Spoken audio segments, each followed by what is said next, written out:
A billionaire's son was dying. Danger slow and invisible.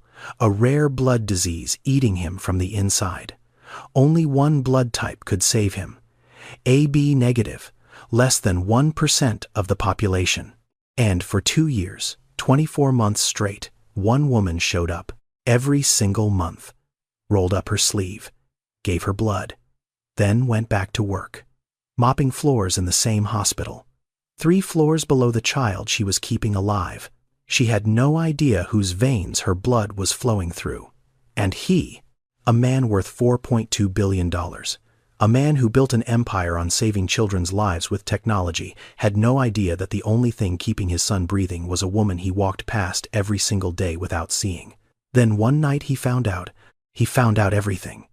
And the woman who'd been saving his child for 2 years was right there, on her knees, scrubbing someone else's blood off the hospital floor. What he did next would either change her life forever or prove that gratitude from the powerful always comes with a price. 2 years earlier, Amara had just finished a 1-2-hour night shift. Her feet ached in shoes that had been worn past the point of replacement 6 months ago. Her hands were dry and cracked from hospital-grade disinfectant, the kind that kills everything on your skin, including the skin itself. Her scrubs had faded from navy to something closer to gray. She smelled like bleach and floor wax and other people's pain. It was 7:15 inches the morning. She should have gone home, should have crawled into bed in her small apartment and slept until her next shift started. But instead, Amara turned left at the lobby, past the cafeteria, past the gift shop, down the hallway most people in this hospital didn't even know existed. She walked into the blood bank. The nurse at the desk looked up, smiled. She knew Amara by now, back again, every month. Like clockwork. Amara sat down in the donation chair the way most people sit down at a coffee shop. Casual. Routine. Like giving away a piece of yourself was just another Tuesday. The nurse tied the rubber band around Amara's arm and tapped for a vein. You know, she said, while prepping the needle, your blood type is something special, AB negative. Less than 1% of people have it. We're always short on it. Always. There's maybe a handful of regular donors in the whole city with your type, and most of them don't show up every month like you do. Amara watched the needle slide in, watched her blood dark and warm begin filling the bag. She didn't flinch. She never did. Do you ever wonder who gets it? The nurse asked. Your blood, I mean? We can't tell you, obviously. Donor anonymity. Once it leaves here, it gets processed, typed, cross-matched, and sent wherever it's needed. You'll never know whose body it ends up in, and they'll never know it came from you. Amara shook her head. I don't need to know. My mother used to say something back home. She said blood is the one thing rich and poor share equally. When you give it, you give life itself. She said that phrase the way some people say prayers. Not dramatic, not trying to be deep, just stating something she believed down to her bones. The nurse finished the draw, labeled the bag, placed it in the cooler alongside the others. Amara's blood would be tested, processed, and delivered to a patient within 48 hours. That was the system. Anonymous, efficient, invisible. One person gives. Another person receives. And neither one ever knows the other exists.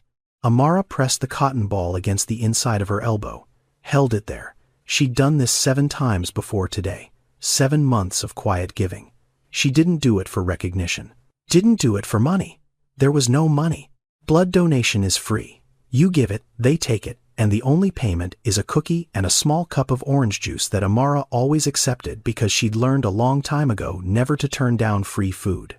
She sat in the recovery chair for the required 15 minutes, drank her juice, ate her cookie, and then she stood up, put her worn jacket back on, and walked out of the blood bank the same way she'd walked in, quietly, without anyone watching. She didn't know whose veins her blood would flow through. She didn't need to know. But if she had known, everything about her life would have been different.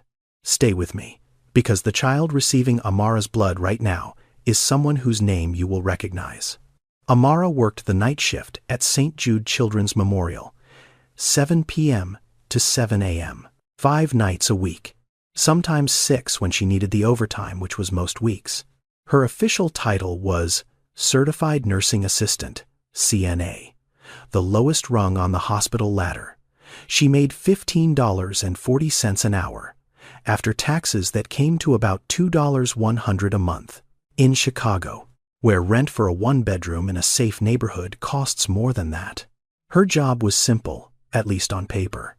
Change bed linens, empty bedpans, wipe down surfaces, take vital signs, help patients eat, help them to the bathroom, help them do the things that sickness stole from them. A CNA is the person who touches patients the most and gets paid the least. Doctors see patients for minutes. Nurses see them for segments of their shift. But CNAs live in those rooms. They are the ones who hear the crying at 3 a.m. The ones who hold a child's hand when the parents have gone home to sleep. The ones who notice when something changes in a patient's breathing before any monitor picks it up. And they are invisible, not metaphorically, literally invisible. Doctors walked past Amara every single night, like she was furniture. Nurses gave her instructions without looking up from their charts. Patients' families sometimes spoke about her while she was standing right there, as if she couldn't hear them. She was background noise. A body that mopped and lifted and wiped so that the important people could do their important work. Her supervisor, Marcus Webb, made sure she knew her place. Marcus ran the night custodial and CNA operations with the energy of a man who believed efficiency was a religion and compassion was a waste of billable minutes. You're a CNA, Amara, not a therapist. Clean the room and move on. He'd said that to her 3 weeks ago when he caught her sitting with a 6-year-old who couldn't sleep. The child had been crying. Amara had been telling her a story about a bird that flew across the ocean. Marcus had written her up. You have 14 rooms to turn over tonight, he'd said, not looking at her.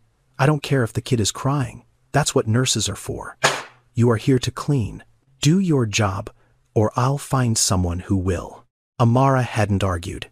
She'd learned a long time ago that arguing with people who had power over your paycheck was a luxury she couldn't afford. Not when her mother needed her. Denise Osei was 67 years old, and she was dying slowly. Chronic kidney disease, stage 4. She needed dialysis 3 times a week. Even with insurance, which Amara had barely managed to get through the hospital, the out-of-pocket costs were crushing. Co-pays, medications, transportation to the dialysis center, the special diet Denise needed but couldn't always afford. It added up to about $3,000 a month. Money Amara didn't have. Money she made anyway somehow by picking up every extra shift, by eating 1 meal a day, by wearing shoes until the soles came apart. She never told anyone at work about her mother, never complained, never asked for help. She just showed up, did her job, gave her blood once a month, and went home. Every morning at 7:30, Amara walked out of the hospital and headed for the bus stop 2 blocks east. And every morning she passed the same billboard on Michigan Avenue, a massive ad for a company called Medicor AI. The tagline read, "Saving children's lives with the power of AI." Beneath it, a smiling child. Beneath that, a logo worth billions. Amara walked past that billboard every single day without a second glance. She didn't know who owned Medicor AI. She didn't know that the company's founder had a son in the very hospital she'd just left. And she certainly didn't know that the child on the 7th floor, the one hooked up to blood transfusion bags once a month, was alive because of what flowed out of her veins every 30 days. She just walked, head down, jacket pulled tight. Another invisible woman heading home in a city that had never once asked her name. 3 floors above where Amara gave her blood every month, a different world existed. A world that smelled like fresh flowers instead of disinfectant. A world where the hospital rooms had leather recliners and imported Italian linen and a view of Lake Michigan that most Chicagoans would never see from that angle. This was the VIP pediatric wing.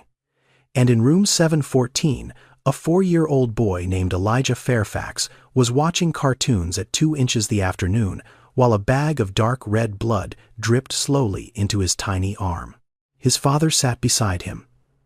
Julian Fairfax, 46 years old, founder and CEO of Medicore AI, a company valued at $4.2 billion that used artificial intelligence to diagnose rare diseases in children across 47 countries. Julian's face had been on the cover of Forbes twice. He'd spoken at Davos. He'd shaken hands with 3 different presidents. His technology had identified early-stage leukemia in over 1,2,000 children who would have otherwise been diagnosed too late, and his own son was dying. Elijah had autoimmune hemolytic anemia, AIHA, a condition where the body turns against itself. The immune system, which is supposed to protect you, starts attacking your own red blood cells, destroying them, eating them alive from the inside. Without regular blood transfusions, Elijah's body couldn't carry enough oxygen. His organs would start to fail, slowly at first, then all at once. The transfusions were the only thing keeping him alive. 1 bag of AB-negative blood every month, matched to his exact type. Without it, his hemoglobin would drop to dangerous levels within weeks. Julian watched the blood drip, watched it enter his son's arm, watched the color slowly return to Elijah's face, and he felt the same thing he felt every single month in this room: rage. Not at anyone, not at anything he could fight. Just rage at the universe for giving him the power to save other people's children but not his own. Dr. Lorraine Mbeki walked in. She was the head of pediatric hematology. South African. Brilliant. Calm in the way that only doctors who've seen the worst can be calm. "How's he responding today?" Julian asked, without looking away from the IV drip. "Well, his numbers should stabilize within 24 hours, the same as last month." Dr. Mbeki checked the monitors, adjusted a setting, made a note in her chart. Julian leaned forward. "How is it possible that I can fund a company that diagnoses diseases in 47 countries, but I can't find a reliable blood donor for my own son?" Dr. Mbeki looked at him. "Not with pity, with patience. Because blood doesn't care about net worth, Mr. Fairfax.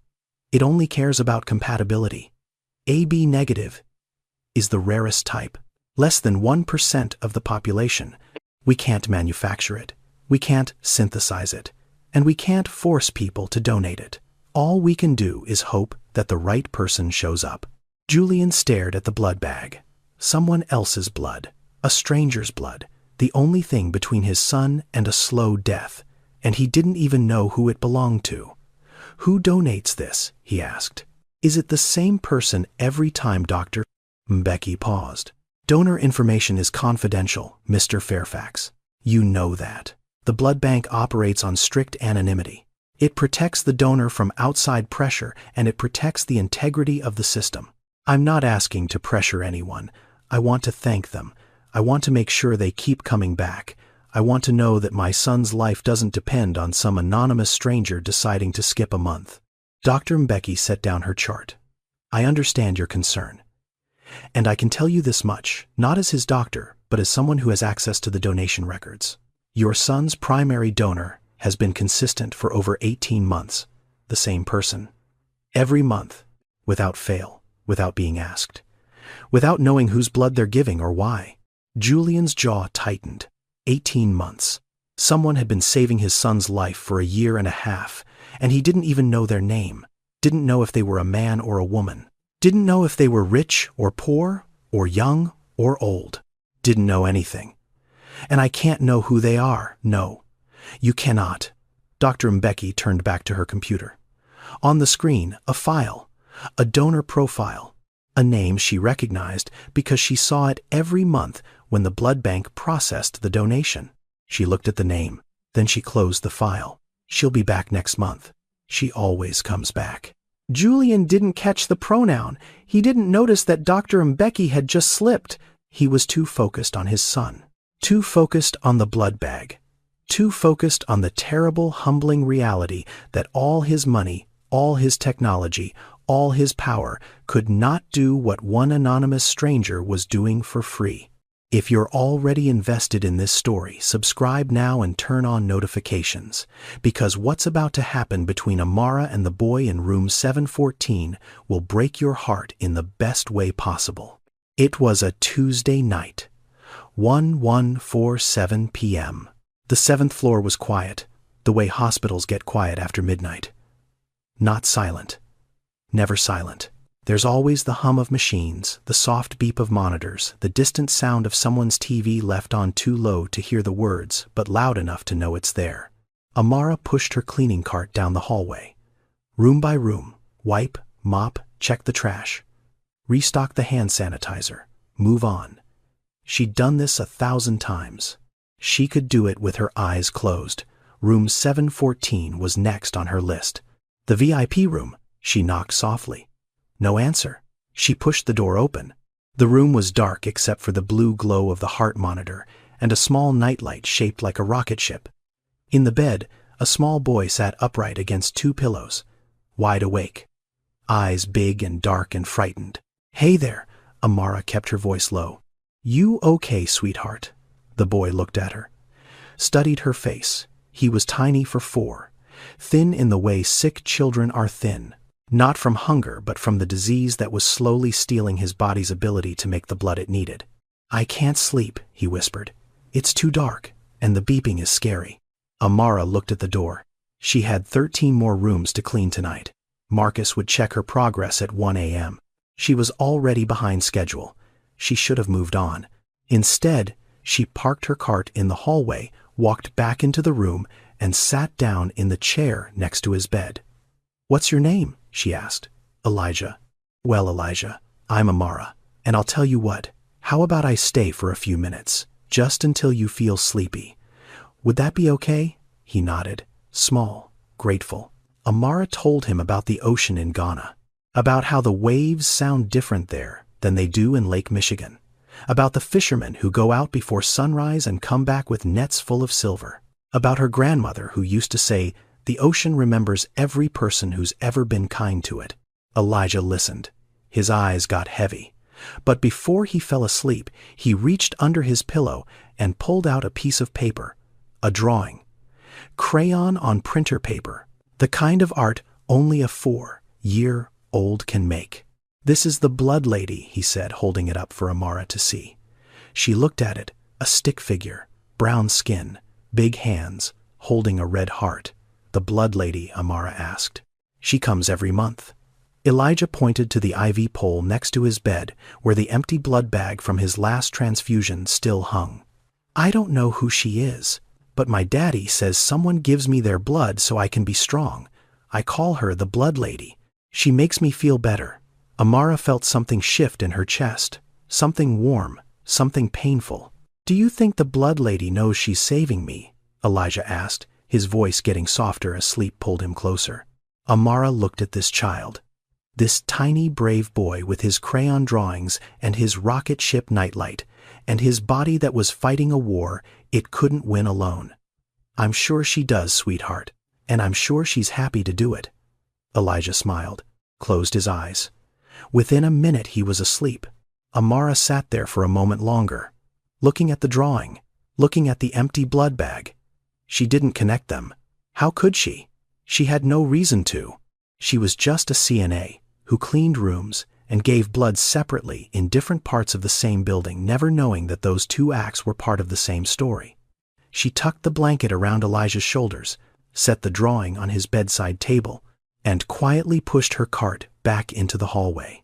Amara had no idea that the child she was tucking in was the same child she'd been saving for 19 months. And she had no idea that in 5 months the truth would come out in the worst possible way. Amara Osei came to America when she was 17 years old. She came with a full scholarship to study pre-med at the University of Illinois, Chicago. She came with a suitcase that weighed more than she did 2 textbooks she'd already read cover to cover, and a dream so big it barely fit inside her chest. She was going to be a doctor. Back in Accra, that dream had been everything. Her mother, Denise, had worked 3 jobs to get Amara through secondary school, sold fabric at the market in the morning, cleaned offices in the afternoon, took in laundry at night, all so her daughter could study, all so her daughter could become the thing Denise never had a chance to be. The day Amara got her scholarship letter, Denise held it with both hands and cried.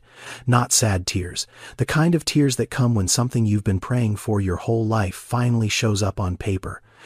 You are going to heal people, Denise had told her. That is what you were made to do. And Amara believed it. She believed it through her first year of college when the coursework was brutal and the loneliness was worse. She believed it through her second year when she made the dean's list. Both semesters and her organic chemistry professor told her she had the best hands in the lab. She believed it through the first half of her third year when she started clinical rotations and felt for the first time like she was exactly where she was supposed to be. Then her mother called. Denise's kidneys were failing. Both of them. Stage 3 chronic kidney disease moving fast towards stage 4. She needed dialysis. She needed medication. She needed treatment that cost more money than she'd made in a decade. Amara had done the math. She'd done it over and over, sitting on the floor of her dorm room at 2 inches the morning with a calculator and a stack of bills. Dialysis in the United States costs an average of $90,000 a year. Insurance covers some of it if you have insurance, which Denise didn't. Not yet. Medicare kicks in for kidney patients, but there's a waiting period. There are copays. There are medications that cost $400 a bottle.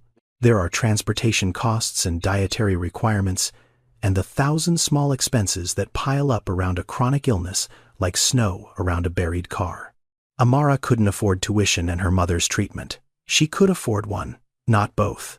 And that was never really a choice at all. She dropped out at the end of her junior year, 3 semesters away from finishing, 3 semesters away from medical school applications, 3 semesters away from becoming Dr. Amara Osei. Instead, she became a CNA, because it was the fastest certification she could get, because hospitals were always hiring, because the pay was enough to cover Denise's co-pays if Amara never spent money on anything else, and because it kept her inside a hospital, even if she wasn't a doctor, even if she'd never be one now. She was still there. Still in the building where healing happened, still close enough to touch it even if she couldn't practice it. Some people would have been bitter. Some people would have spent every shift mourning the career they lost. Amara didn't. Not because she didn't feel the loss, she felt it every single day. She felt it every time a doctor gave an order she could have given. Every time she changed a bedpan knowing she could have read the chart instead. Every time she stood in an elevator next to residents who were younger than her wearing white coats she should have been wearing. But her mother had taught her something a long time ago that kept the bitterness from taking root. When Amara was 14, Denise had taken her to a blood drive at the community center in Accra.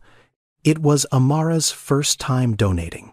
She was nervous, scared of the needle, scared of the blood.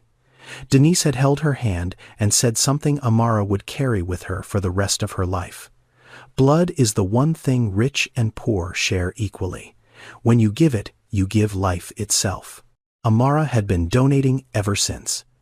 In Accra, in Chicago, in every city she'd ever passed through.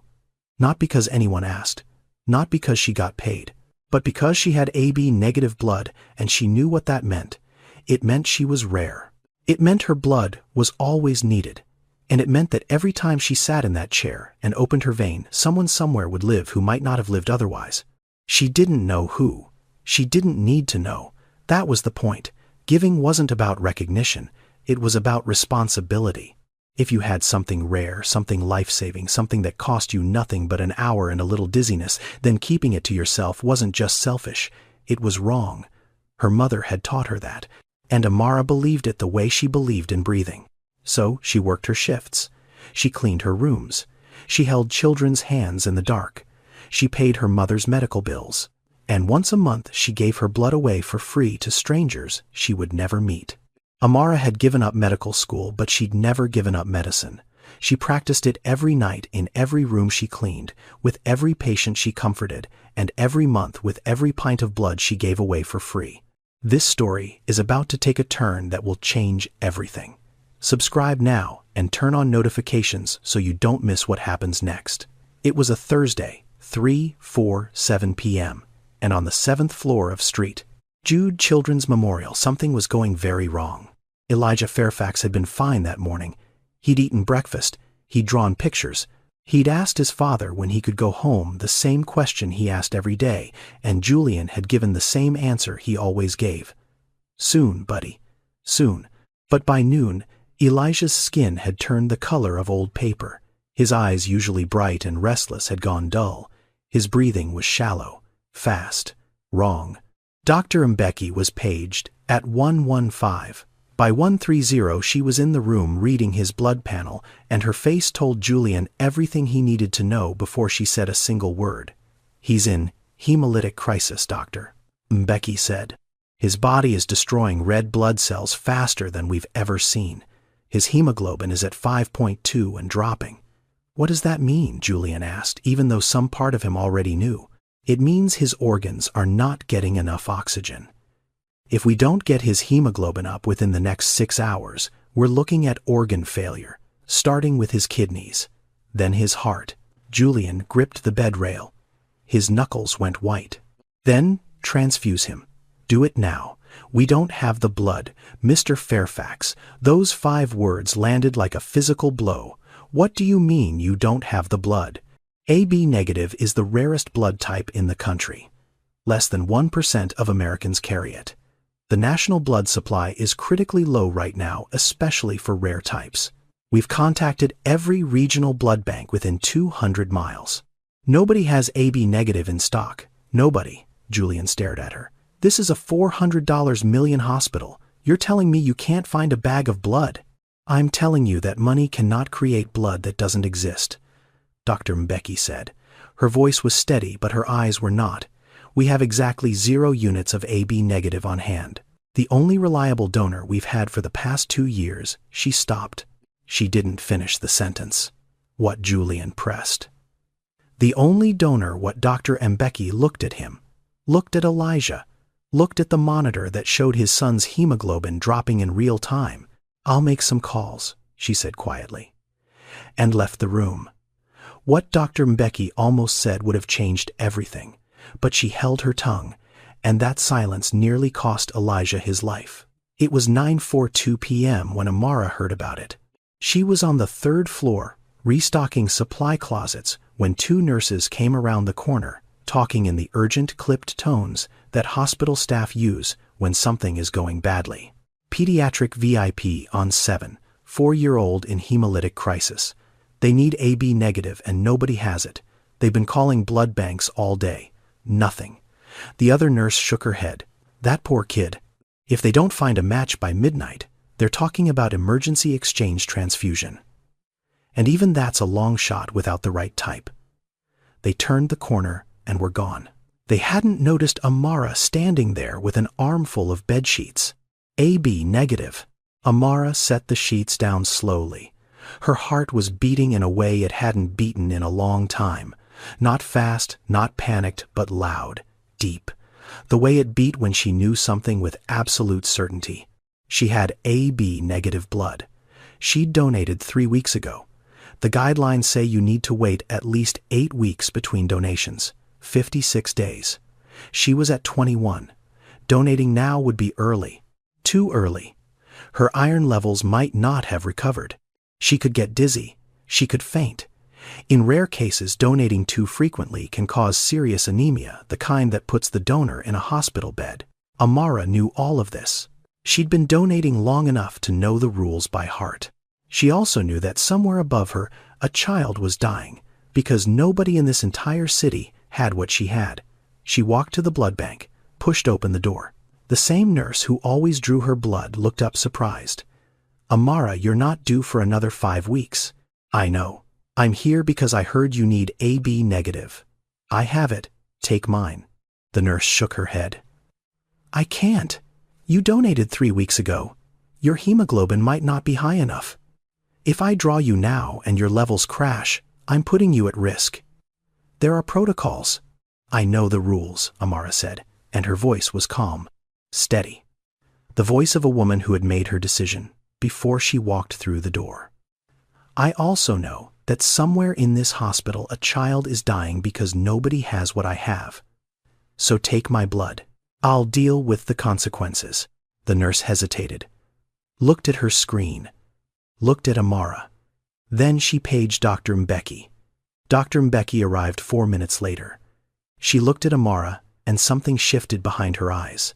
Something heavy, something she couldn't say. Because Dr. Mbeki knew. She knew exactly where this blood was going. She knew the name of the child. She knew the name of the father. And she knew that the woman standing in front of her in faded scrubs and worn shoes, offering her own blood at the cost of her own health, had been keeping that child alive for nearly 2 years without ever being told. She wanted to say it. She wanted to tell Amara everything. She wanted to say, "The boy you're saving is the same boy you told bedtime stories to last Tuesday? The same boy who drew you a picture and called you the story lady. His father is worth $4.2 billion, and he has no idea you exist." But the rules existed for a reason. Donor anonymity protected people like Amara from being pressured, manipulated, or exploited. And Dr. Mbeki had sworn an oath to uphold those rules, even when every cell in her body screamed at her to break them. "You understand the risks, Dr. Mbeki asked. "I understand them. And you want to proceed, I need to proceed. There's a difference." Dr. Mbeki looked at her for a long moment. Then she nodded, drew her a chair. The needle went in. Amara's blood, dark and warm and full of the antibodies that matched only one tiny boy 3 floors above her, began filling the bag. She closed her eyes, felt the familiar pull. The slight lightheadedness that always came when she gave too soon, too much, too often. She didn't care. Her mother's words moved through her like a heartbeat. Blood is the one thing rich and poor share equally. When you give it, you give life itself. 3 floors below room 714, Amara sat in a donation chair with her eyes closed and her arm extended, giving away the thing her body needed most. 3 floors above her, the blood bank called up to pediatrics. 1 unit of AB negative. Fresh, available, ready. Dr. Mbeki carried the bag herself.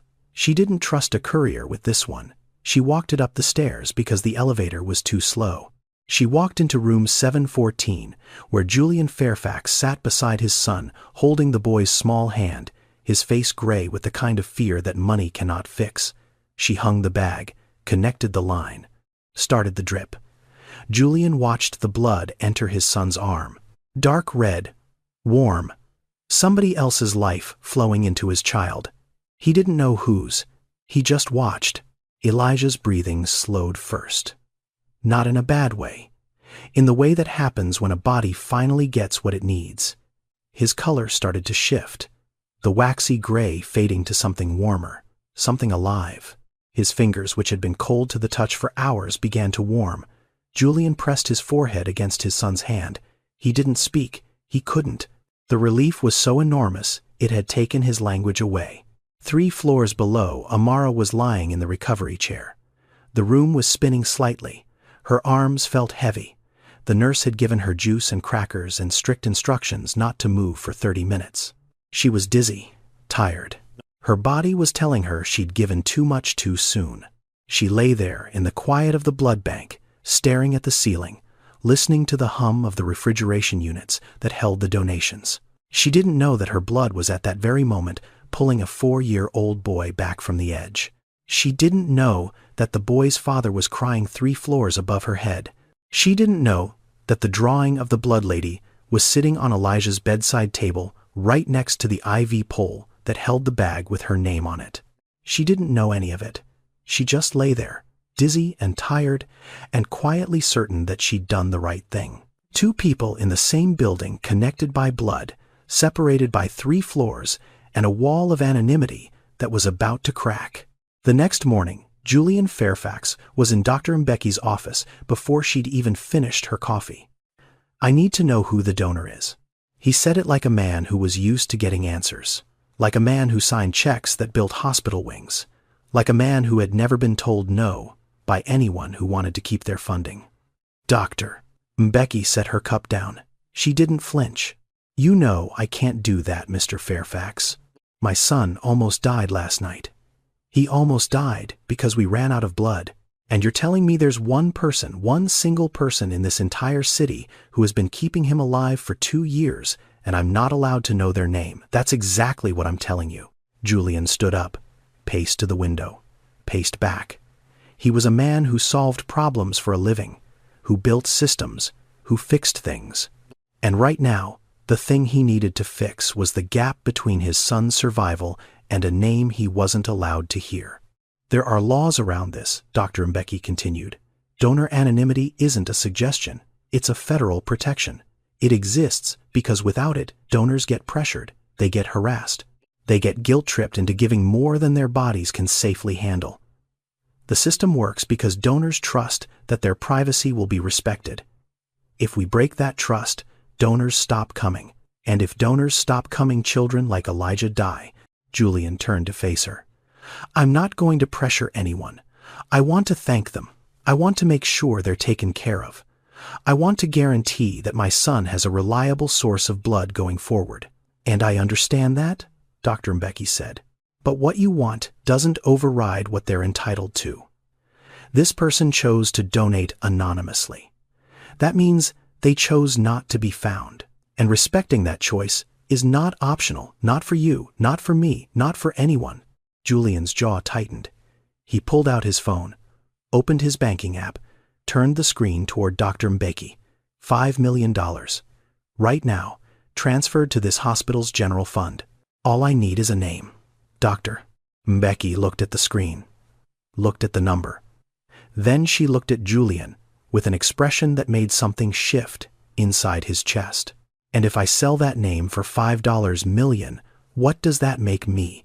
What does that make this hospital? A place where privacy is for sale, where the wealthy can buy access to anyone's personal information as long as the check clears. She stood up. Mr. Fairfax, I am deeply sympathetic to what you're going through. Your son is my patient and I care about him, but I will not sell a donor's identity. Not for $5 million. Not for $50 million. The day this hospital puts a price tag on someone's right to privacy is the day we stop being a hospital and start being a marketplace. Julian put his phone away. His hands were shaking, not from anger, from something worse, from the realization that for the first time in his adult life, there was something his money genuinely could not buy. He left without another word. Julian couldn't buy the answer.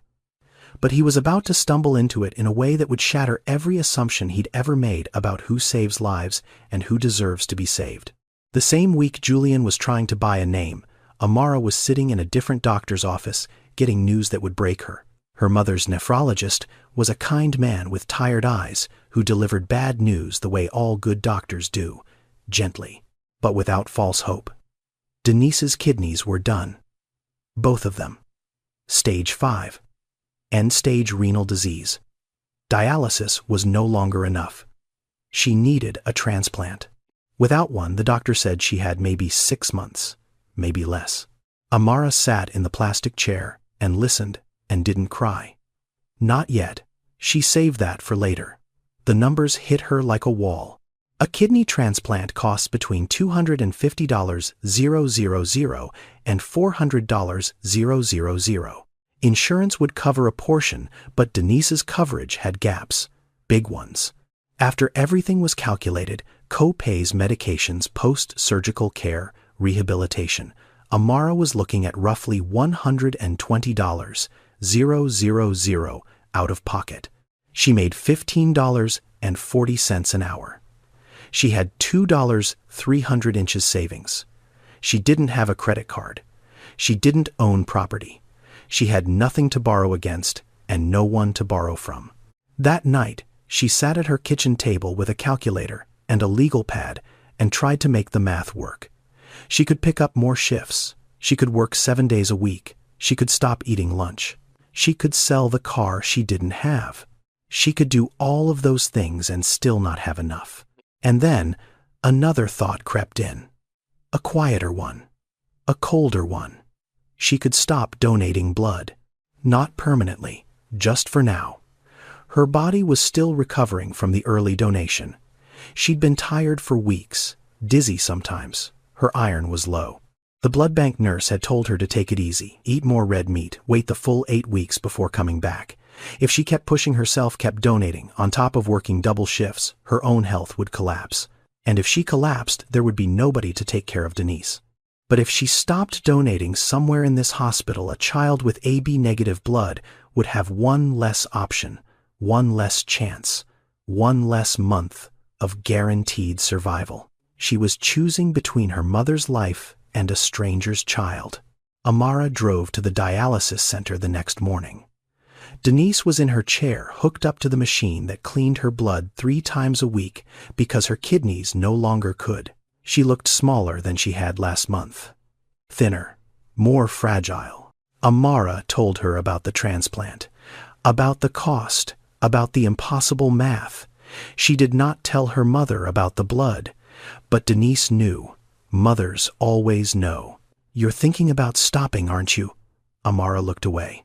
"Mama, I need to focus on you right now. Don't you dare stop giving blood because of me, Amara." Denise's voice was weak, but the words had iron in them. "The day you stop giving is the day you stop being who you are." "But Mama, I can't lose you." "You won't lose me." Denise reached out and took Amara's hand. Her grip was fragile, but her eyes were fierce. "But don't save me by letting someone else's child die.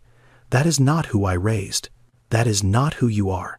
Amara held her mother's hand, held it tight, and didn't say anything because there was nothing to say that wouldn't be a lie.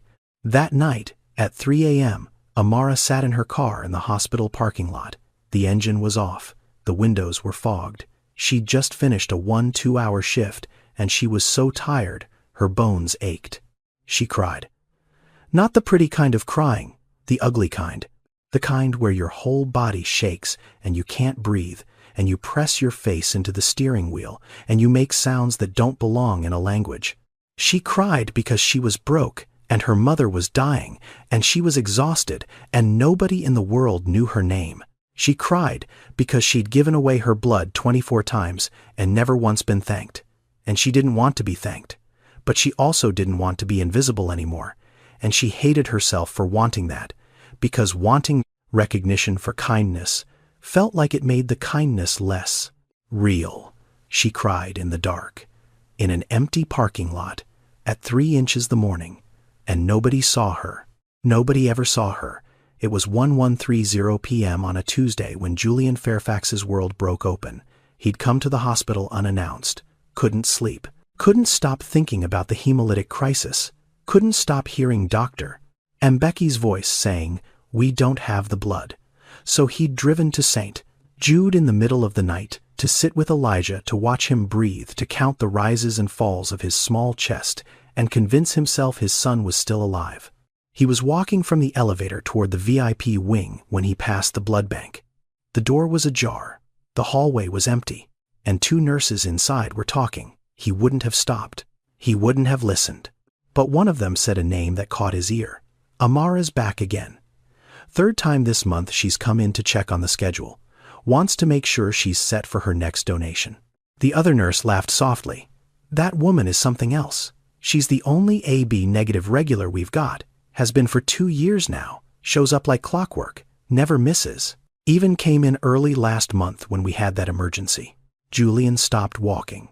"She's the reason that Fairfax kid is still here, you know. Would have died 3 times over without her. 24 donations in 24 months, all anonymous. She's never once asked who it goes to." Julian stood in that hallway like a man who'd been hit by something he couldn't see. His feet wouldn't move. His heart was beating so loud he was sure the nurses could hear it. Amara, AB negative, 24 donations. The Fairfax kid. His son, his son's blood, his son's life. A woman named Amara, a CNA. Julian's mind started racing. He knew that name. Not personally, not the way you know someone you've spoken to, but the way you know a word you've seen 100 times without reading it. Amara. The name on a badge he'd glanced at and forgotten. The face he'd passed in hallways without registering. The woman with the cleaning cart who was always there and never visible. He walked away from the blood bank. Slowly, quietly. His hands were trembling. He turned a corner, then another, following the sound of machinery. the distant squeak of wheels on tile, until he reached the third-floor east corridor. And there she was. Amara was on her knees, on the floor, cleaning. A patient in room 312 had had a nosebleed, a bad one, and there was blood on the linoleum, and Amara was on her hands and knees scrubbing it out with a rag and a bottle of hydrogen peroxide. Julian stood at the end of the hallway and watched her. He watched her hands, the blue nitrile gloves stretched tight over fingers that were already cracked beneath them, her knees on the wet floor, her hair pulled back in a tight bun, her scrubs faded from navy to something that didn't have a color anymore. She was focused entirely on the stain, moving methodically, carefully, the way someone works when they take pride in even the smallest task. She didn't know he was there. And Julian realized, standing in that empty hallway at midnight, that he had walked past this woman hundreds of times. Hundreds. He'd walked past her in the lobby, in the elevator, in the hallway outside his son's room. He'd looked through her the way you look through glass. She was background, she was furniture, she was nobody, and she was the reason his son was alive. He thought about what he'd said to Dr. Mbeki. "I'll donate $5 million, $5 million for a name." And here was the name. Here was the person, on her knees, scrubbing blood off a hospital floor for $15 an hour. And she'd been giving away her own blood for free every month for 2 years to keep his child breathing. Julian Fairfax had built a company worth $4.2 billion on the promise of saving children's lives. His face had been on magazine covers. He'd been called a visionary, a disruptor, a genius. And his son was alive because of a woman he'd never bothered to see. He stood there for a long time. He didn't speak. He didn't approach her. He didn't do anything except stand there and watch and feel something open up inside his chest that he didn't have a word for. Something between shame and gratitude and awe, and the terrible, humbling realization that the most important person in his son's life had been invisible to him for 2 years. Then he turned around and he walked away. It wasn't the right time. He didn't have the right words. He didn't know what to say or how to say it, or whether anything he could say would be enough. But everything had changed. Everything. Julian Fairfax knew the truth now. But knowing the truth and knowing what to do with it are very different things. And what he chose to do next would test whether gratitude from a billionaire is a gift or a trap. Julian didn't sleep that night. He went home to his penthouse overlooking the lake and sat in the dark and thought about a woman on her knees. The next morning, he called Dr. Mbeki. His voice was different this time. Quieter. Stripped of the urgency and the entitlement that had defined their last conversation. "I know who the donor is." Silence on the other end. "I didn't hack anything. I didn't bribe anyone. I overheard 2 nurses talking. They didn't know I was there. Her name is Amara. She's a CNA in your hospital. Dr. Mbeki exhaled slowly. "Mr. Fairfax, I need you to understand something. She doesn't know. She doesn't know it's your son. She doesn't know whose blood she's been giving. She comes in every month and donates and goes back to work and never asks a single question." "I know," Julian said. "I watched her last night. She was cleaning a floor." There was a long pause. Then Dr. Mbeki spoke, and her voice carried a weight Julian hadn't heard before. "There are things you should know about her. Things I can share because they're not medical records and because frankly you need to understand who this woman is before you decide what to do next," she told him.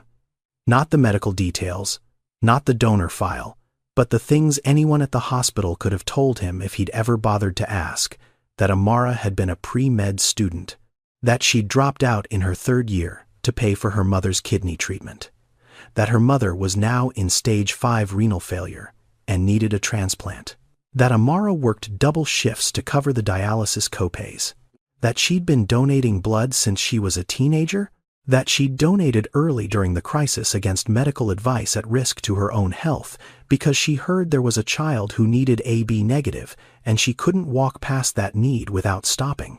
She didn't know it was Elijah, Dr. Mbeki said quietly.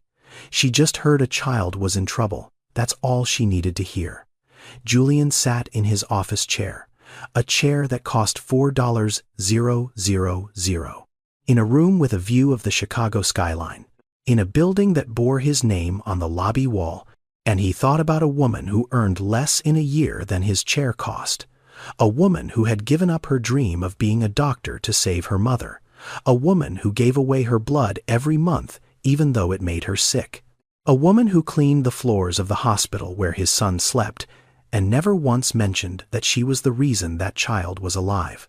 He thought about his company, Medicore AI, saving children's lives with the power of AI. It was printed on business cards. It was on billboards. It was the tagline of a $4.2 billion empire built on the idea that technology could solve the problems of human health. But his son's health hadn't been solved by technology. His son's health had been maintained by a human being with a needle in her arm and a belief that you don't get to walk past someone who's dying if you have the power to help. Julian Fairfax had built a $4.2 billion empire on the idea that technology saves lives. But his son was alive because of a woman who earned $15 an hour and gave away her blood for free. It was 6-7 inches the morning, Chicago in November, the kind of cold that finds the gaps in your clothing and settles into your bones. The sky was still dark. The parking lot lights cast long yellow pools on the asphalt. Amara walked out of the hospital the same way she always did. Head down, thin jacket pulled tight, bag over one shoulder, moving fast because the bus came at 6:20, and if she missed it, she'd have to wait 40 minutes for the next one. She didn't see the man leaning against the black car near the east exit. She wouldn't have recognized him if she had. Julian Fairfax was not someone whose face she'd ever had reason to learn. "Excuse me." Amara stopped, turned, looked at the man. Expensive coat, tired eyes, hands in his pockets. He didn't look dangerous. He looked lost. "Can I help you? Are you Amara? Amara Osei?"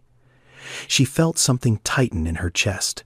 When strangers know your full name, it's rarely good news. "Yes. Who are you?" Julian didn't answer the question. Not yet. Instead, he asked one. "Why do you do it?" Amara blinked. "Do what? Donate blood. Every month. For 2 years. Why?" The tightness in her chest turned to ice. "How do you know about that? Please." Julian's voice was quiet, almost careful, like a man handling something fragile. "I'm not here to cause trouble. I just need to understand. Why do you do it?" Amara studied his face. She was good at reading people. You learn that when you spend your nights caring for children who can't tell you what hurts. This man was not threatening. He was something else. He was barely holding himself together. "Because I can," she said simply. "I have a rare blood type, AB negative. There aren't many of us, and people die when the supply runs out. So I show up. That's all." "That's all?" Julian repeated. "That's all?"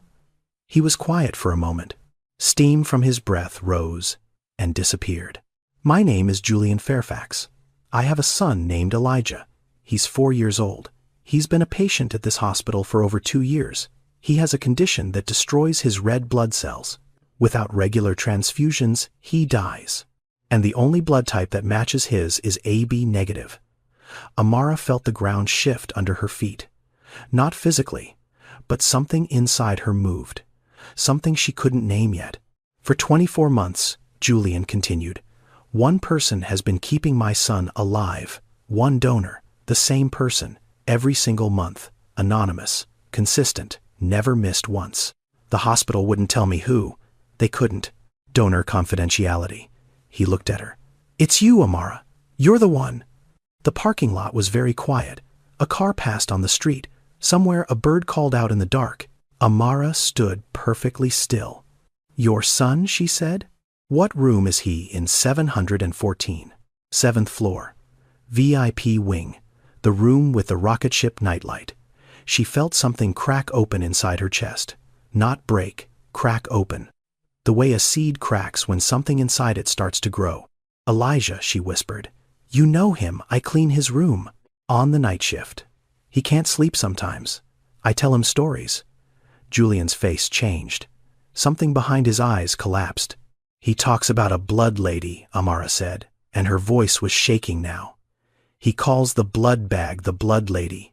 He drew me a picture once. A stick figure with brown skin and big hands holding a red heart. He said the blood lady comes every month and makes him feel better." She looked at Julian. Her eyes were wet. "The blood lady. That's me. I'm the blood lady." Julian nodded. He couldn't speak. Amara pressed her hand against her mouth. She stood there in a hospital parking lot at 6 inches the morning in a thin jacket in the freezing cold and felt 24 months of anonymous giving suddenly become real. Not a bag of blood in a cooler. Not a number in a database. A child. A specific child. A boy with dark eyes and a rocket ship nightlight who couldn't sleep in the dark and called her the story lady and drew pictures of someone he'd never met who kept him alive. And that someone was her. Had always been her. "I didn't save your son, Mr. Fairfax." Amara said it through tears. "I just gave blood. Anyone with AB negative could have done the same. But they didn't." Julian's voice broke. "For 24 months, nobody else showed up. Only you." He stepped forward.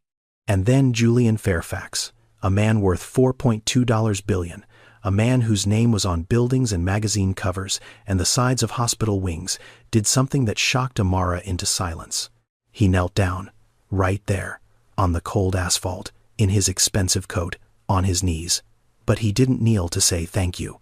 "I walked past you," he said. His voice was raw. 100 times. "I walked past you in the hallway, in the elevator, outside, my son's room. 100 times, and I never saw you. I never once looked at your face. I never once asked your name. You were saving my son's life, and I didn't even know you existed." "Please stand up," Amara said. "Sir, please." "I'm sorry," Julian said. And he meant it in a way that went deeper than Elijah.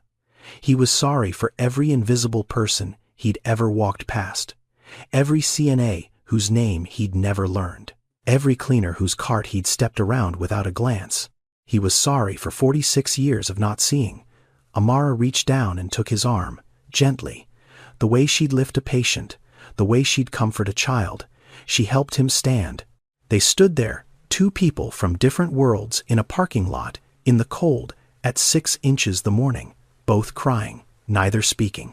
Because sometimes there are no words big enough for what passes between people when one of them finally sees the other for the first time. Julian collected himself first, wiped his face, cleared his throat, and started talking in the way men like him talk when they want to fix things. "I want to help you. I want to pay for your mother's transplant. I want to set up a fund. I want to get you back into medical school. Whatever you need, name it. I'll make it happen today." Amara looked at him, and for the first time in this conversation her eyes weren't sad. They were sharp. "No." Julian blinked. "No, I don't want your money, Mr. Fairfax." He stared at her. This was not a response he'd encountered before. In his world, everyone wanted something. Everyone had a price. Every problem could be solved with the right number of zeros. "I'm offering you everything you need," he said carefully. "Your mother's surgery, your education, a better life. And I'm saying no." Amara's voice was steady. "If I accept money for blood, it stops being a gift. It becomes a transaction. And my mother taught me that blood is sacred, not for sale, not to you, not to anyone." Julian opened his mouth, closed it, opened it again. "Then what do you want? Because I have to do something. I can't just walk away from this and pretend you're not the reason my son is alive." Amara was quiet for a moment. She looked at the hospital behind her, at the building she entered every night and left every morning, at the place where she mopped floors and changed sheets and held children's hands and was never once seen by the people who ran it. "You want to thank me," she said. "Then change how your hospital treats people like me. Not just me. Every CNA, every aide, every transporter. Every person who cleans up after your doctors and empties the trash and brings the meals and holds the hands and never gets a thank you, never gets a living wage, never gets seen." She met his eyes. "You built a company that saves children with technology. That's wonderful. But there are people in this building right now saving children with their bare hands for $15 an hour, and nobody knows their names. You want to do something. Start there. Julian stood in the cold, looking at a woman who had just turned down more money than she'd make in a lifetime. A woman who didn't want his gratitude. She wanted justice. Not for herself, for everyone like her. And for the first time in a very long time, Julian Fairfax felt small. Not in a bad way, in the way you feel small when you stand in front of something bigger than yourself and realize you have a lot of growing to do. Amara didn't want Julian's money. But what Julian did with her words would change a lot more than just one hospital. This is the moment everything comes full circle. If you're not subscribed yet, you're going to want to be here for what happens next. Julian brought Amara to the 7th floor the next afternoon. She'd changed out of her scrubs, put on the nicest clothes she owned, which was a sweater her mother had given her, and a pair of clean jeans. She felt out of place in the VIP wing. She always did, but today was different. Today she wasn't here to clean. Julian opened the door to room 714. Elijah was sitting up in bed, drawing. His color was good today. The last transfusion was holding. He looked up when the door opened, and his face lit up the way only a 4-year-old's face can light up. "Miss Amara, you're here in the daytime." He said it like it was the most remarkable thing in the world, because to him Amara existed only at night. She was the woman who appeared in the dark with a cleaning cart and stories about the ocean. "Hi, Elijah." Amara's voice was steady, but her eyes were not. "How are you feeling today, good?" "Better." The blood lady came again. She looked at the IV pole, at the empty bag, at the tubing that had carried her blood into this child's arm. "She always comes." Julian stepped forward. He crouched down next to his son's bed. "Buddy, I want to tell you something. You know how you always talk about the blood lady, the person who gives you blood every month." Elijah nodded. "She makes me strong." "That's right, she does." Julian looked at Amara, then back at his son. "Well, the blood lady is here. She's standing right there."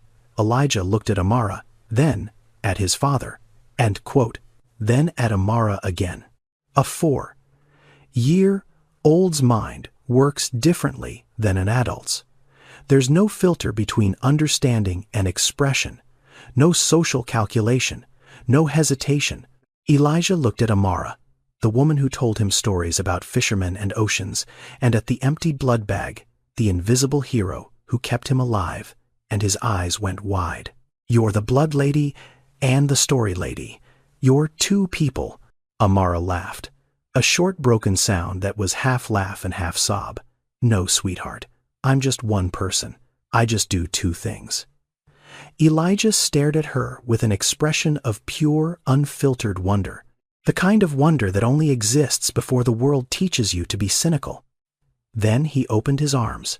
Amara crossed the room and wrapped her arms around that small boy and held him the way she'd held her mother and the way her mother had held her, tight, present, like she was trying to pour everything she felt through her skin and into his. Julian stood behind them. He didn't make a sound, but his face was ruined, tears running freely, jaw tight, hands clenched at his sides, not because he was sad, because he was watching something sacred, and he knew it. Elijah pulled back, reached under his pillow, and pulled out a piece of paper, creased and worn from months of being slept on, and carried around and shown to every nurse who came into the room. The drawing. The blood lady, a stick figure with brown skin and big hands holding a red heart. He'd drawn Amara long before anyone knew who she was.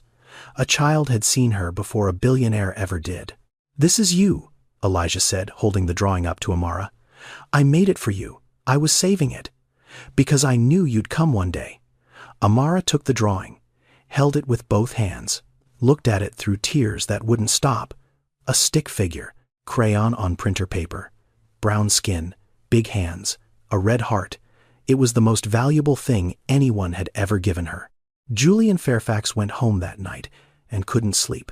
Not because of worry this time, because of shame, and because of a sentence that kept playing in his head like a song he couldn't turn off. Change how your hospital treats people like me. He'd built a $4.2 billion company on the idea that systems matter more than individuals. That if you fix the system, you fix the problem. Amara had just told him the same thing in a parking lot in the cold for free, so he fixed the system. It took him 3 weeks. 3 weeks of meetings and phone calls and lawyers and accountants and conversations with the hospital board that ranged from polite to heated to somewhere just short of threats. But Julian Fairfax was very good at getting things done when he decided something needed to happen. The first thing he did was fund the Invisible Heroes Initiative, a program designed specifically for CNAs, patient care aides, transporters, housekeeping staff, and every other frontline hospital worker who touched patients daily and made less than $20 an hour. The program had 3 components: a $4 per hour across-the-board raise for all support staff at St. Jude Children's Memorial, a professional development fund that covered certification courses, continuing education, and skills training, and an annual recognition ceremony where frontline workers were nominated by patients and families for the care they'd provided. Here's something most people don't know. The United States is facing a critical shortage of CNAs. There are roughly 1.4 million nursing assistants in the country, and the field has one of the highest turnover rates of any profession. About 45% of CNAs leave their jobs within the first year, not because they don't care, because they can't afford to stay. The average CNA earns between $14 and $17 an hour. In cities like Chicago, that's poverty wages. You can work full-time as a CNA and still qualify for food stamps. You can wipe down patients and change bedpans and monitor vital signs and hold a dying person's hand at 3 inches the morning and still not be able to afford your own health insurance. The problem isn't the workers. The problem is a system that treats them as disposable. Julian understood that now, in a way he hadn't before, because Amara hadn't asked him to fix her life. She'd asked him to fix the world she lived in. The second thing Julian did was create the Denise Osei Medical Scholarship, named after Amara's mother, funded with an initial endowment of $10 million.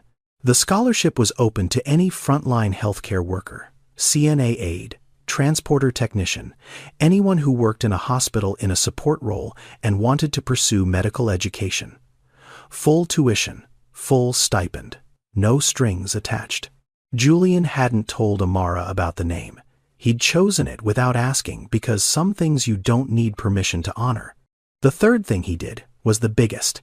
He redirected a portion of Medicor AI's research budget toward building a national rare blood type registry, a digital platform that would connect rare blood donors with patients who needed them, real-time matching, automated alerts, a system that made sure no hospital would ever run out of AB negative or B negative or any other rare type because they didn't know who had it.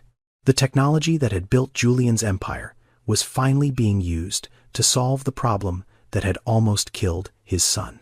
The launch event was held in the main auditorium of St. Jude Children's Memorial on a Thursday afternoon in March. Julian stood at the podium in front of 400 people, doctors, nurses, board members, media, staff from every level of the hospital, and in the third row, Marcus Webb, sitting with his arms crossed and his jaw tight. He'd been told attendance was mandatory. He hadn't been told why. Julian adjusted the microphone. "I built a company to save children with technology," he began. "My face has been on magazine covers. I've been called a visionary. I've given speeches at conferences where people paid $5,000 a seat to hear me talk about innovation. And 6 months ago, my son almost died because this hospital didn't have a bag of blood." He paused. "My son is alive today because of a woman who works in this building. A woman who earns $15 an hour. A woman who mops floors and changes sheets and takes vital signs and cleans up after the rest of us. A woman who donated her blood every single month for 2 years, anonymously, without payment, without recognition, without ever knowing whose life she was saving. She did it because her mother taught her that giving blood is not charity. It's responsibility." He looked at Amara. She was sitting near the back. She hadn't wanted to come. Dr. Mbeki had convinced her. I walked past that woman 100 times, Julian continued. 100 times, and I never saw her. And I don't think I'm the only one. I think this hospital, like every hospital in this country, is full of people we walk past without seeing. People who hold the whole system together and get paid the least for it. People who are the first to touch a patient and the last to be thanked. He turned to Marcus Webb. Today that changes. Marcus sat very still.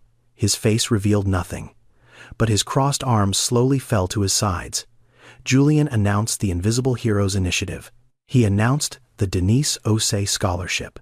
He announced the Rare Blood Registry. And when he was done, the auditorium stood. Not for him, for the idea that the people who are seen the least might matter the most.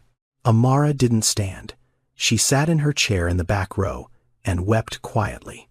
Not because she was being honored, because her mother's name was on a scholarship, because the words she'd spoken in a parking lot at 6 inches the morning had turned into something real, because for the first time in her life, someone with power had listened to someone without it.